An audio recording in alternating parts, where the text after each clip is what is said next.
High blood pressure in pregnancy. What is it? Why does it matter? And how do you treat it? That's exactly what I intend to talk about in this video. Hi, Dr. Kady. Thank you for coming back. And for those of you who are new, welcome here. This is Hey Doc with me, Dr. Kady. I am a board certified family clinician. On this channel, I talk all things around women's health, fertility medicine, and pregnancy related matters. So welcome, please subscribe, like, and share our content. Now, right into today's topic. What is hypertension, also known as high blood pressure? What on earth is it? Blood pressure measures the force of the blood against the vessel wall as the heart pumps. A normal blood pressure is considered to be in the range of 120 over 80 millimeters of mercury. High blood pressure or hypertension occurs when the number exceeds this range and reaches the range of 140 over 80 millimeters mercury or higher. During pregnancy, high blood pressure can lead to serious complications like preeclampsia, which is a condition that is life-threatening and characterized by high blood pressure and organ dysfunction. Now, let's hone in on why uncontrolled high blood pressure during pregnancy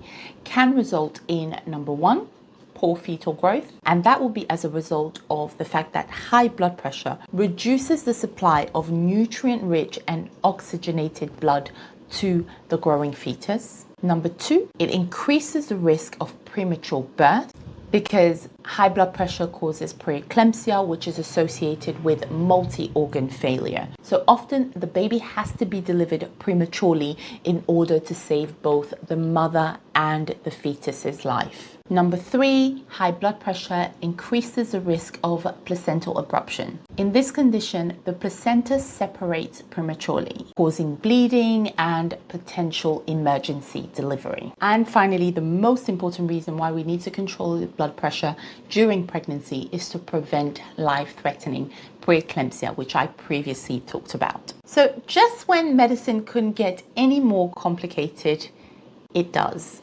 There are different types of high blood pressure during pregnancy. Really, Dr. Kady? I hear someone say.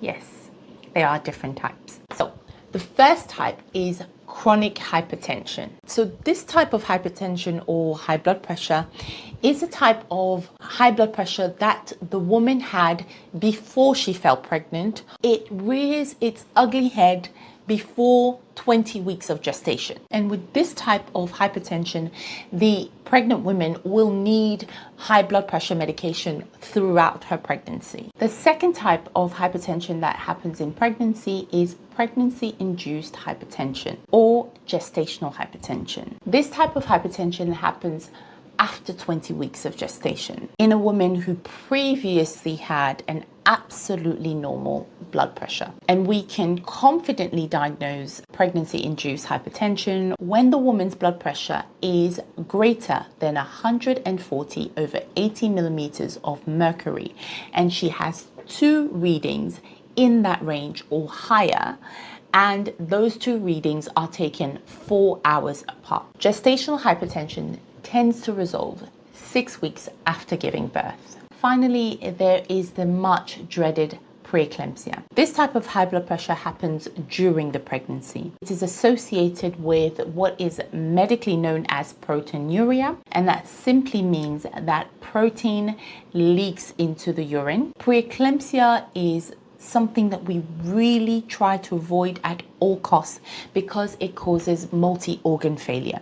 And that essentially means that the high blood pressure stops the kidney from working properly, stops the liver from working properly. It can even affect your brain and even your lung. Now, the problem with preeclampsia is that it tends to persist until delivery. And very often when that's the case and we are still struggling to get a good control of her blood pressure, we have to deliver the baby early. Now, you'd think that the baby is delivered, we are now completely out of the woods, everything is now done and dusted. Not with preeclampsia. The symptoms may persist even in the postpartum, and that means after the baby has been delivered.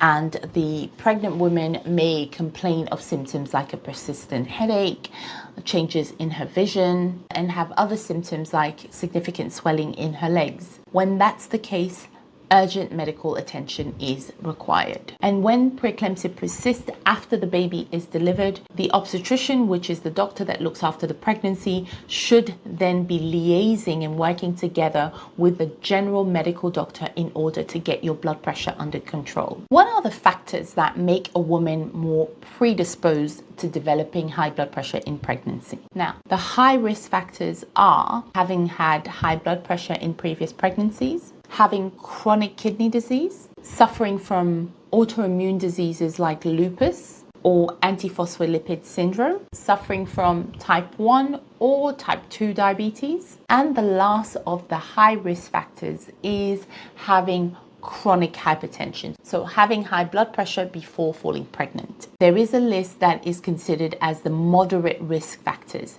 and you need to have more than one of the following risk factors to put you in a place that makes you a high risk of developing high blood pressure in pregnancy. And those moderate risk factors are: first pregnancies, being older than 40 years old during that pregnancy, a pregnancy interval of over 10 years, so your previous pregnancy was more than 10 years ago, having a BMI of over 35 at your first antenatal visit. So that means early on in your pregnancy, you are considered clinically obese. If there is a family history of preeclampsia and multiple fetal pregnancies.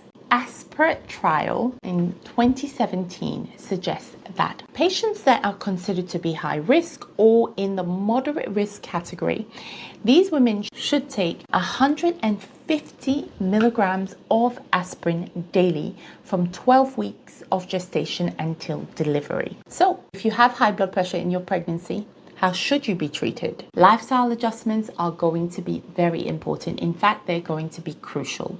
You should focus around healthy eating, regular exercise, regular gentle exercise in particular when you are pregnant. And once you've given birth, you should focus around your weight management, because remember, women who have high blood pressure in their pregnancy, so pregnancy induced hypertension, have the tendency of going on to develop high blood pressure some years later. So medication. Now, pharmaceutical management. Women who had high blood pressure before falling pregnant, it is very likely that these women would have already been on medication before falling pregnant. So if that's the case, the following medication list should be discontinued for these women once they have been confirmed to be pregnant. Drugs that are ACE inhibitors, ARBs, or thiazide diuretics. The list is on the screen for you to see. And so if you've just been found out that you're pregnant and you already have high blood pressure before you fell pregnant and you're on any of these, speak to your doctor, because they need to be stopped and changed to a different high blood pressure medication. The target blood pressure for all women who are pregnant should be less than 135/85 millimeters per mercury. So it doesn't matter what type of high blood pressure in pregnancy you have, this range of 135/85 millimeters per mercury should be the goal for all pregnant women. In fact, if it is possible, we need to be aiming to have their blood pressure even lower. Now, once you are pregnant, the following treatments are considered to be appropriate antihypertensives to use in pregnancy. The first line is labetalol. The second line antihypertensive is nifedipine. And the third line is methyl-dopa. But the use of methyl-dopa is less ideal in women who have the history of mental health problems like depression or anxiety. So if we are having to use methyl-dopa in your pregnancy, as you get closer to delivery, we consider swapping it for a different antihypertensive. That's it. I hope this video has been informative. You now know why it's so important to control your blood pressure, ideally before you fall pregnant. Also, another thing I want to say, before I leave, if you know you're actively trying to fall pregnant and you are on your journey to having IVF, on your journey to trying to fall pregnant naturally, on your journey to whatever as it has to do with pregnancy, you need to get on top of your blood pressure, because not having good control of your high blood pressure could prevent you from could be the reason why you're not falling pregnant in the first place, because you know, when your blood pressure is so high, it's reducing the nutrient rich oxygenated blood to your uterus, so your uterus may not be healthy for implantation and all that stuff, so it can affect, you know, the early stages of falling pregnant in the first place. But also cause, if your blood pressure is not controlled, you spiral into preeclampsia quite quickly, and it becomes difficult to manage your blood pressure once you are pregnant. So get your blood pressure under control even before you fall pregnant. So once you fall pregnant, you are also aware why it's important to get it under control and what drugs should be used to control your blood pressure whilst you're pregnant. Also, do not forget the absolute importance of aspirin in helping you control your blood pressure. Oh my goodness, I forgot to say, have you subscribed? Have you subscribed? Have you liked? Have you shared? It helps us greatly, and it encourages us in what we're doing. The more likes we get, you know the drill with the algorithm. It exposes us to a bigger audience, and a lot of people come to the knowledge of what we do here on Hey Doc, and it supports other people. Please like, share, please like and share. Thank you for watching, and as always, we will see you in our next video. And remember, Jesus loves you. Take care. See you in our next video.